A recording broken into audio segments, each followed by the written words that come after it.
I know I've had a burglary, and my mom, who was supposed to be, we just got back from vacation, and my mom that was supposed to pick me up from the airport, and my diabetic son are missing. Most of us are careful to lock our doors at night. We take pains to keep ourselves safe from danger and from the malevolence that we know is out there, somewhere. Yet too often we fail to remember the most simplest of truths. The very worst forms of evil are often hiding in plain sight. When 15-year-old Logan Mott and his 53-year-old grandmother Christina French went missing on November 22, 2017, police immediately issued a nationwide missing persons alert. Grave concerns were held for the safety of both Logan and his grandmother, and appeals by Logan's mother for the pair's safe return made national headlines. Yet, as the investigation proceeded, an altogether different explanation for their sudden disappearance slowly took shape. And the truth, when it emerged, was nothing short of diabolical. My name is Zach, and you are watching Crime Origin. The city of Neptune Beach, Florida, a small beachfront community nestled on a barrier island between the Atlantic Ocean and the Intracoastal Waterway, and a place known for some of the most spectacular sunsets in the world of Florida's East Coast. Neptune Beach got its name from a man named Dan Wheeler, who in 1922 built his own train station next to his house and named it Neptune. Mr. Wheeler had been told that if he were to build a station, the train would by law be required to stop. The new station meant Wheeler could catch a train directly to his place of work in Jacksonville, all without the inconvenience of walking to the nearest station. Today, Neptune Beach has a population of 7,500 residents, and with its vast sandy beaches, spectacular pink and orange-hued sunsets, and laid-back village style, Neptune Beach is, by anyone's standard, a little slice of paradise. An oasis for sun and nature lovers. An idyllic place in which to live and hopefully find happiness. It's only natural to assume that these would have been the exact sentiments of 53-year-old Christina French when she helped her son Eric and 15-year-old grandson Logan move into their new bungalow on Seagate Avenue, Newport Beach in November 2017. It was a fresh start for the family, a family whom life had not always been smooth sailing. Christina herself was a survivor of a difficult childhood, but the experience had helped her become stronger as well as deeply empathetic. Christina wasn't just surviving, she was thriving. Several years earlier, Christina had moved from Missouri to Florida to help her son Eric, a Jacksonville Sheriff's Office corrections lieutenant, raise his son Logan. She also told family that she didn't want to miss watching her grandson grow up. Christina had quickly established herself as a valued member of the local community, opening a business providing services for autistic children in Jacksonville and embarking on her own spiritual journey. People described Christina as someone who walked into a room and immediately made it a little brighter. Gentle, funny, kind, and compassionate. She was impossible not to like.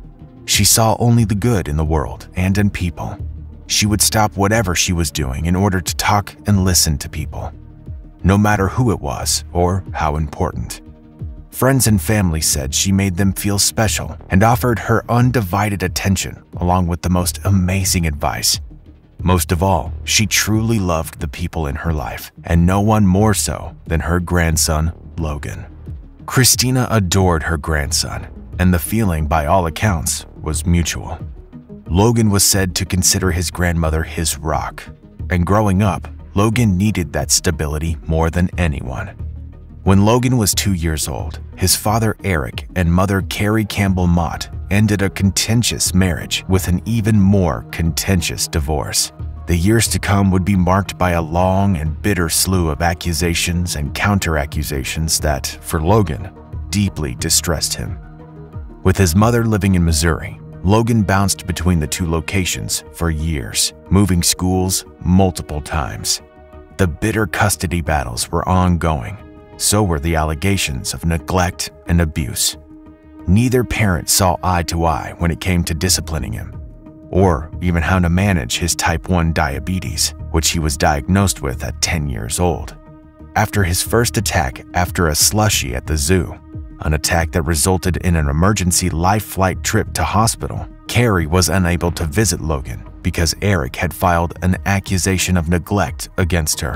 The records show the divorced couple went before judges for everything from school decisions to Logan's medical needs with his diabetes. In the summer of 2014, this court document shows Logan was physically removed from his mother by police and taken from her Missouri home back to Jacksonville. After his father notified the court, Logan had been hospitalized. Eric wrote the court, the former wife has demonstrated an inability to monitor the minor child, thus exposing the minor child to imminent risk of serious injury or death. This is related to Logan's diabetes. The claim was something Logan's mother adamantly denied. A judge overturned the temporary order within weeks. But the diabetes diagnosis had even more devastating repercussions for Logan, and on a personal level. It had been Logan's lifelong dream to join and excel in the military, a goal that he felt sure would make his father proud of him. The blow of losing this dream was nothing short of earth-shattering. Through all this, Logan's grandmother remained an unwavering source of stability, love, and support for the troubled boy. Relatives described them as incredibly close, with Catherine doting on Logan and Logan adoring his grandmother. They loved each other, said close friend Tamara Davidson. This is what I knew, what I saw, and what I heard. It's just a very loving relationship. It was only good things. And with a new house for Logan and Eric, it was the perfect time for a new beginning. Shortly after moving in, Logan's father took a short vacation with his girlfriend. While away, Logan had the chance to settle into his new house, just him and his grandmother. During his father's absence, Logan spoke with his mother, Carrie, who said he seemed in great spirits. Carrie said the conversation was jovial and that she could hear how happy he sounded.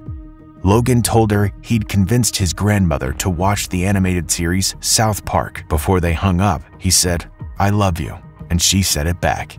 He adored Christina, Carrie said. He respected her. By all appearances, life was going in the right direction at last. How deceiving appearances can be. On November 22nd, those tentative hopes for a new beginning would be shattered in the most gruesome way imaginable. When Logan and his grandmother failed to arrive at the airport to pick up Eric and his girlfriend on November 22nd, Eric was immediately alarmed. His mother had texted him only the night before, confirming the time that she'd be at the airport to pick them up that day. The couple took an Uber back to the Neptune Beach house, only for alarm to turn to panic. The door was open and the house had been ransacked. His mother's car was nowhere to be found. Neither were his mother or his son. Both Logan and his grandmother were unreachable by phone. Several guns, including his service weapons, had been stolen from his gun safe. Eric immediately contacted the police, and on November 22nd, Logan Mott became the subject of a Florida missing child alert, along with Christina French. Panicked, Logan's mother, Carrie Campbell Mott, begged for people with any information on their son and his grandmother to reach out and help bring him home. A primary concern was that Logan was insulin dependent. Without insulin to regulate his blood sugar, he was at risk of going into a diabetic-induced coma. A desperate Carrie spoke to several media outlets, explaining that, quote, "Logan needs insulin to survive. We have not heard from either him or his grandmother for 12 hours. We're trying to get it out to the public if they know anything at all. Please reach out to us through the Jacksonville police station or Facebook or Instagram or anything. We just need to bring him home." End quote. But as investigators looked more closely at both Logan and the house, a more sinister picture began to emerge. A search warrant for the house was obtained, and slowly, the horrors of what had come to pass that previous day began to unfold. Police soon learned that Logan, a freshman at Sandalwood High School, hadn't turned up for school on either the Monday or Tuesday. Meanwhile, the last time anyone had spoke to Christina was on November 21st at 2 p.m. when she'd spoken to her doctor's office to confirm an appointment. She'd since been in touch only by text. Logan, police discovered was an active member of a communist social media chat room. It was a pseudo-world, not a genuine sleeper cell, and mostly revolved around Logan chatting with other members and posting videos of himself impersonating a Ukrainian freedom fighter. His Instagram was full of socialist propaganda, but other images on his social media account showed him posing with shotguns. Friends also reported that he'd recently been suicidal, and a suicide note was found addressed to his father. A girlfriend with whom he'd just split had accused him of rape. A previous girlfriend described him as violent. Logan had been seeing a school counselor and eating lunch in her office each day to avoid other students and bullying, a problem caused in part by an ex-girlfriend posting embarrassing messages on his social media just as he was starting at the school. Logan, it was clear, was an extremely troubled young man, but there was more. He had a plan, according to a friend, to run away to Russia to meet friends he had met in the communist chat room. The friends told police that he had informed her via Instagram that he was leaving for Canada on November 21st and then going to Russia. During a subsequent communication on November 21st, Logan told a friend that he'd done something bad, that he'd shot someone execution style, and that there was blood everywhere. The communist chat room lit up. There was endless talk of someone dying and Got Nick, Logan's IG name, cleaning it up. People were giving Logan Mott advice on how to dispose of a body. Others asked to see pictures, a request that Logan declined.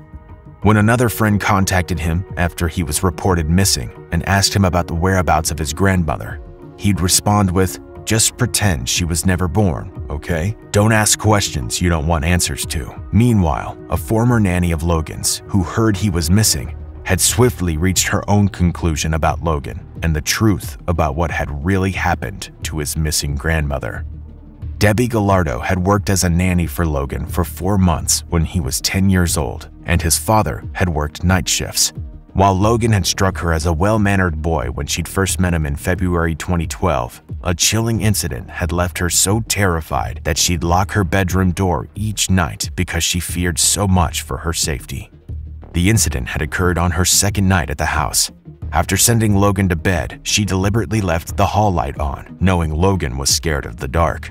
Later that night, she was sitting in the lounge room watching movies on her laptop when a movement in the hall caught her eye. She looked up to see Logan walking slowly towards her, gripping a 15-inch long hunting knife. She described it as like a scene from a horror film. When she asked him what he was doing, Logan told her that he'd heard a noise. Debbie managed to get Logan to set the knife down on the table and go back to bed. When she told Eric about it later, he was unconcerned, saying that Logan kept a whole box of knives under his bed. Understandably, Debbie was not in the job long. She had constant nightmares, and when she learned that Logan's grandmother had disappeared, she told friends that in her gut, she felt Logan was responsible. She later said there was something very off about him, a certain look in his eyes. During a major forensic investigation of the house, police discovered blood spatters and blood-stained items all throughout the home, but the worst was yet to come. On November 24, 2017, crime scene investigators excavated the backyard at Seagate Avenue. Buried in a shallow grave in the garden of the house, they discovered the body of 53-year-old Christina French.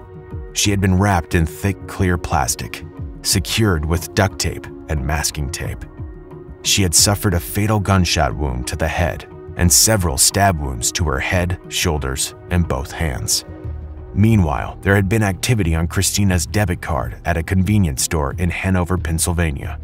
Surveillance footage revealed the person responsible to be Logan Mott, who was also spotted driving Christina's Dodge Dart. An auto theft warrant was put out for Logan's arrest. Later that same day, Logan was arrested close to the Canadian border by U.S. Customs and Border Patrol officers in Buffalo, New York, where he made a wrong turn on Peace Bridge, which spans the U.S. and Canada. Logan pulled up at the point of entry, saying he was there to see family, but had left his wallet and ID at a nearby hotel. The agent responded that the road he claimed his hotel was on was closed, and there had never been a hotel there. When Logan provided his name and birth date, the agent discovered that he had an active warrant out for his arrest. Things quickly became heated when Logan attempted to placate the Border Patrol agent, telling him who told him, "Don't move your hands. I swear to God, I will shoot you. You understand me?" Officers then searched the car, only to discover an arsenal of firearms loaded with live ammunition, as well as a bloodied knife. Logan was arrested on grand theft auto charge and held at the Erie County Youth Detention Center, awaiting extradition to Florida. When he was told of his grandmother's death, his attorney said that Logan was extremely upset and denied any involvement. But with the evidence against him mounting, investigators issued a murder warrant 4 days later, and he was extradited to Jacksonville on December 5th, where he was charged with second-degree murder. During a subsequent interview with police, Logan confessed. He told investigators that he had drunk a whole bottle of vodka and planned to leave the house in the middle of the night. He said he went into his dad's room, where his grandma was sleeping, to get a gun out of the safe. But bullets fell on the floor, waking his grandmother up. Logan said it was an animal instinct reaction, and he shot her as she lay in bed. When he was later interviewed by a forensic psychologist, Dr. Meadows, Mott confessed that he'd first shot his grandmother in the head and, while she was bleeding out, stabbed her repeatedly, including 3 times in the head. He'd wanted it to make it look like a kidnapping and that someone else had killed his grandmother. Her death had not been planned, he said. The lead detective on the case, Neil Chandler, said, "At the end of the day, she simply got in the way of a teenager wanting to run away." Logan Tyler Mott pleaded guilty on September 18, 2019 to second-degree murder in the shooting and stabbing death of 53-year-old Christina June French. A clinical psychologist who saw him after the murder gave vivid details of Logan's state of mind, saying that trauma was behind Logan's behavior. Dr. Marty Beyer met with Logan for 11 hours over 2 days following the murder of Christina French. During that time, she concluded that Logan suffered multiple traumas throughout his young life and that these had profoundly impacted his behavior. Logan's childhood and adolescence were not easy, she said. He had been bullied and he'd grown up in a battleground. A forensic psychologist who evaluated Logan in July 2019 described the teen as lonely, depressed, and low self-worth and significant personality problems. But he also described Logan as an extreme outlier case in which the teenager's psychosocial history did not match the offense. In other words, it could not entirely explain his violent actions. During his sentencing, the judge ruled it inappropriate for a teenager to be given the 40-year sentence sought by prosecutors. Mott, he said, had shot his grandmother as a result of family trauma, depression, and due to being in the midst of a diabetic episode. For years, Mott had used an insulin pump for a continuous blood sugar monitor. Since staying with his grandmother, he'd run out of his blood sugar monitor supplies. Low blood sugar can lead to rage, high blood sugar, mental confusion. Whatever the cause, the murder was not premeditated, he said, but the result of something in Logan that had snapped. He was given 15 years under his plea deal. At the hearing, Logan gave an emotional speech expressing both his regret and praise for the woman whose life he'd taken. He said Christina French carried herself with the grace and poise of a queen. "She was my friend," he said, "a mentor, my refuge." If my grandmother were alive, I don't know exactly what I'd say. Perhaps first I'd tell her I'm sorry. I am sorry. The world is a darker place without her presence, her tenacity, and her kindness. I once heard my grandmother described as being a guardian angel. I don't believe in angels, but if they do exist, no doubt my grandmother is one of them. Logan certainly spoke one truth that day. Christina French was his friend, a true and loyal friend to the end. The best any teenager could ask for. Perhaps the more relevant question was just how good a friend to her was Logan. During the trial, Logan was unable to offer any real explanation as to why he'd killed the woman who'd been nothing but his companion, mentor, and most loving of grandmothers. But perhaps that's all the explanation we need. An inhuman act is exactly that, an act that is absent of the qualities that makes us human, the qualities that drive us away from depravity toward kindness and compassion. The qualities embodied by the very woman whose life he ended. Ironically, these qualities are what would have made Christina French want the best for her grandson, despite his depraved act, said her son, Eric. This was a sentiment expressed repeatedly by others during the hearing, who emphasized the deep love Logan had towards his grandmother and her towards him. Christina's uncle said he knew Christina would have already forgiven Logan. Christina would have wanted Logan to have a future, Eric Mott said, and to deny Logan that would be like killing her all over again. If you found this story compelling, don't forget to like the video, comment your take down below, and subscribe to the channel.